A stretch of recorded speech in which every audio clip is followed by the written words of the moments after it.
నుండి కొట్టివేయబడుతున్నాయి. హల్లెలూయా.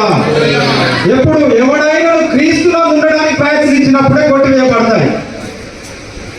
జరిగిపోయింది, గతం అయిపోయింది, ఈ రోజు నుంచి నీవు చెప్పినట్టు నడుచుకుంటా, నీలోనే నేను ఉంటా అని అన్న వారి జీవితాల్లో నూతన సృష్టి జరగబోతున్నది, నూతన కార్యం జరగబోతున్నది, నూతనంగా మీరు మారబోతున్నారు. మీ యొక్క బ్రతుకులు, మీ యొక్క కుటుంబాలు, మీ యొక్క జీవితాలు, మన యొక్క సంఘం కూడా మారబోతున్నది. హల్లెలూయా. నూతనంగా హల్లెలూయా. ఇంక పెంచబడుతుంది, రాదు, నూతనంగా తయారు కాబోతున్నది. మనం తయారైతే అది తయారైతుంది. హల్లెలూయా. మనం తయారు కాకపోతే కాదు, అవునా?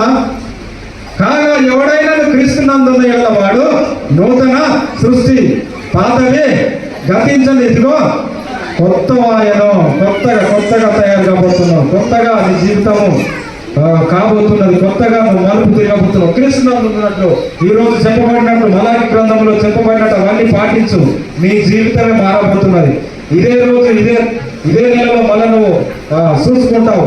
ఈ దేవుడికి ఒక వారం రోజు చెప్పింది అనుసరించు. నీ జీవితంలో కార్యం జరగకపోతే అప్పుడు నువ్వు అనుసరించినట్టయితే, జరగకపోతే అప్పుడు అడగండి మమ్మల్ని. హల్లెలూయా. మేము అనుసరించినాం, నువ్వు అనుసరిస్తే ఖచ్చితంగా సాక్ష్యం చెప్పు. నీ జీవితం మారబోతున్నా, నీ కుటుంబంగా నువ్వు నూతన సృష్టిగా మారబోతున్నావు. 65వ అధ్యాయం 17వ వచనము యెషయా గ్రంథం.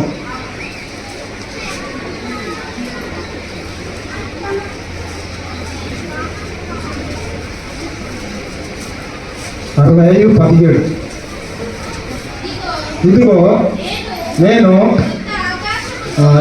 నేను కొత్త ఆకాశమును కొత్త భూమిని సృజించుచున్నాను, మొదటిది మునుపటిది మరువబడును. ఏమంటున్నాడు ఇక్కడ? ఇదిగో నేను కొత్త ఆకాశమును కొత్త భూమిని సృజించుతున్నాను, మునుపటివి మరువబడును, జ్ఞాపకములకు రావాలి. హల్లెలూయా. పాతవాన్ని నేను ఇంతకుముందు చెప్పినా, ఇంతకుముందు కాగా ఎవడైనా క్రీస్తునందు నిన్న పాతాన్ని గతించిపోతే మీరు నూతనంగా మారబోతున్నారు. ఆ వాక్యం కూడా దేవుడు భూమి ఆకాశాన్ని కొత్తగా చేస్తున్నాడు, అవన్నీ గతిస్తాయి అంటున్నాడు. మన జీవితం, మన కుటుంబం మారదా? ఆకాశాన్నే మార్చబోతున్నాడు, భూమినే మార్చబోతున్నాడు. నిన్ను నన్ను మార్చడా? నమ్మవా? నమ్మితే నీ కుటుంబాన్ని జీవితం మార్చడం. అందుకే అంటున్నాడు, ఇదిగో నేను కొత్త ఆకాశమును కొత్త భూమిని సృజించుతున్నాను, మునుపటివి మరువబడును, జ్ఞాపకమునకు రావు. హల్లెలూయా. యేసు ప్రభు రాబోతున్నాడు, కొత్త భూమి కొత్త ఆకాశం తయారు చేయబోతున్నాడు. హల్లెలూయా. పాతయన్ని కూడా గతించబోతున్నాయి. మన జీవితంలో కూడా కాగా ఎవడైనా క్రీస్తునందున్న యెడల వాడు నూతన సృష్టి. నువ్వు నూతనంగా మారబోతున్నావు. దేవుళ్ళో ఉంటే నీ పాత స్వభావం, పాత సమస్యలన్నీ పోతాయి. నీవు కొత్తగా ఆనందించబోతున్నావు. కొత్తగా నిన్ను అన్యులు చూసి నిన్ను ధన్యులు అనబోతున్నారు.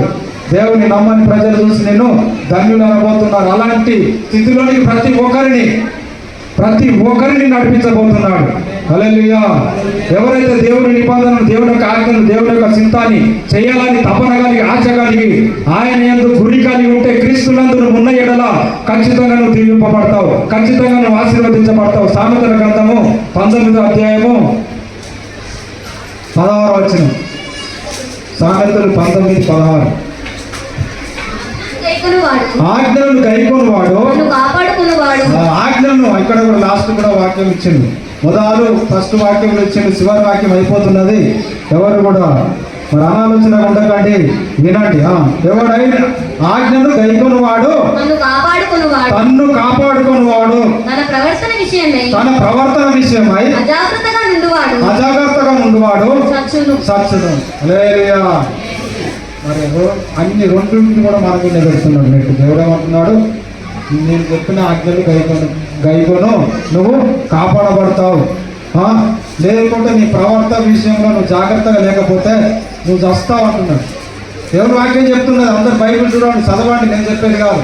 ఆజ్ఞలు గైకొనువాడు తన్ను కాపాడుకున్నవాడు, తన ప్రవర్తన విషయమై అజాగ్రత్తగా ఉండువాడు చచ్చును. హల్లెలూయా, హల్లెలూయా.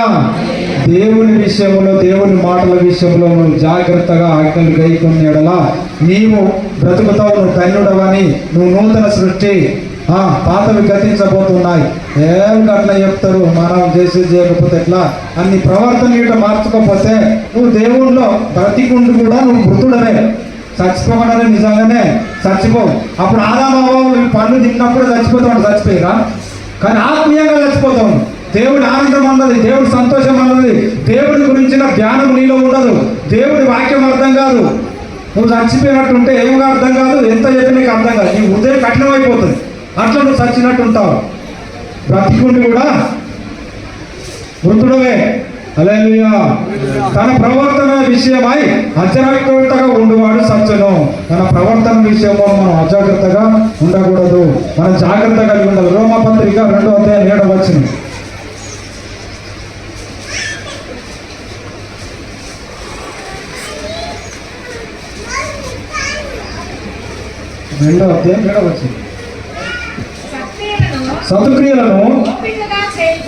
సత్క్రియలను ఓపికగా చేయించు మహిమను, ఘనతను, అక్షయతను ఎత్తుకు వారికి నిత్య జీవం. ఎప్పుడో సత్క్రియలు చేయాలంటున్నాడు.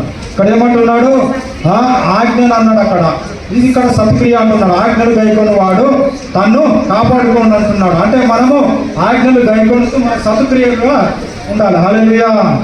సత్క్రియలు చేయవారమై ఉండాలి. చదవండి. సత్క్రియను ఓపికతో చేయాలి. సత్క్రియను ఓపికగా చేయించు మహిమను, ఘనతను, అక్షయతను ఎత్తుకు వారికి.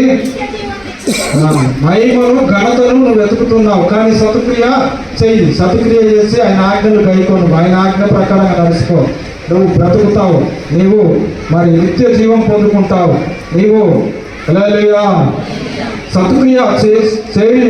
సత్క్రియను ఓపికగా చేయించు మహిమను, ఘనతను, అక్షయతను వెతుకు వారికి నిత్య జీవం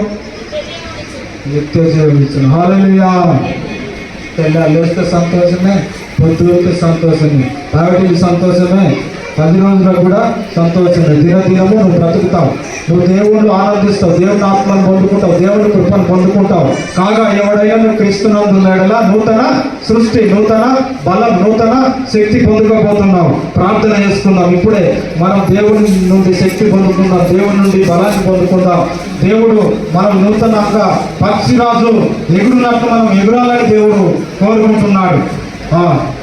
యెషయా గ్రంథము 40:31 చెప్తున్నాడు, మరి పక్షిరాజు ఎగురున్నట్టు నేను ఎగురుతాను, నూతన బలం పొందుకుంటాను అంటున్నాడు. ఈ రోజు మనం నూతన బలం పొందుకోవాలి, నూతన శక్తిని పొందుకోవాలి, నూతన స్వభావం కలిగిపోవాలి. ఇక్కడ మరి సత్క్రియలు చేయడానికి మనం ఒప్పుకుందాం.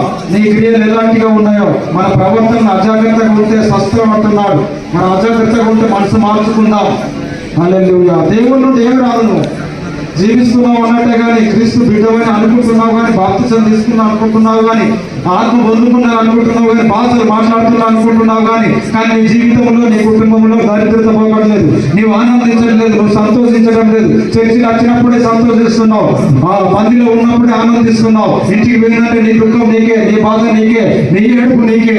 హల్లెలూయా, హల్లెలూయా, హల్లెలూయా. నీవు ఆనందించాలని దేవుడు కోరుకుంటున్నాడు, నువ్వు సంతోషించాలని దేవుడు కోరుకుంటున్నాడు, నువ్వు బలం పొందుకోవాలని దేవుడు కోరుకుంటున్నాడు. ఇదే అనుకూల సమయం, ఇప్పుడే సత్క్రియ చేస్తానని ఒప్పుకో. హల్లెలూయా, హల్లెలూయా. దేవుడి ఆజ్ఞలు, దేవుడి కట్టడలు, దేవుడి యొక్క నియమమును పాటిస్తా ప్రభువా, నన్ను క్షమించు. ఈ రోజు నుంచి నేను తెలిసి పాటించలేదయ్యా, నేను తెలియక పాటించలేదయ్యా అనేవారు తెలియక పశ్చాత్తాపడు. తెలిసిన వారు నిజమే ప్రభు, మాకు తెలిసి కొన్ని రోజులు పాటించిన కానీ పాటించలేకపోతున్నామయ్యా, మేము పాటిస్తామయ్యా అని చెప్పి ఎలాంటిగా నీకు దేవుడు తెలియజేసినాడు. దేవుని యొక్క మాట, దేవుని యొక్క కృప, దేవుని యొక్క సన్నిధి మన మధ్యలో ఉన్నది. దేవుడు మనతో మాట్లాడి ఉన్నాడు. దేవుని ప్రియులారా, దేవుని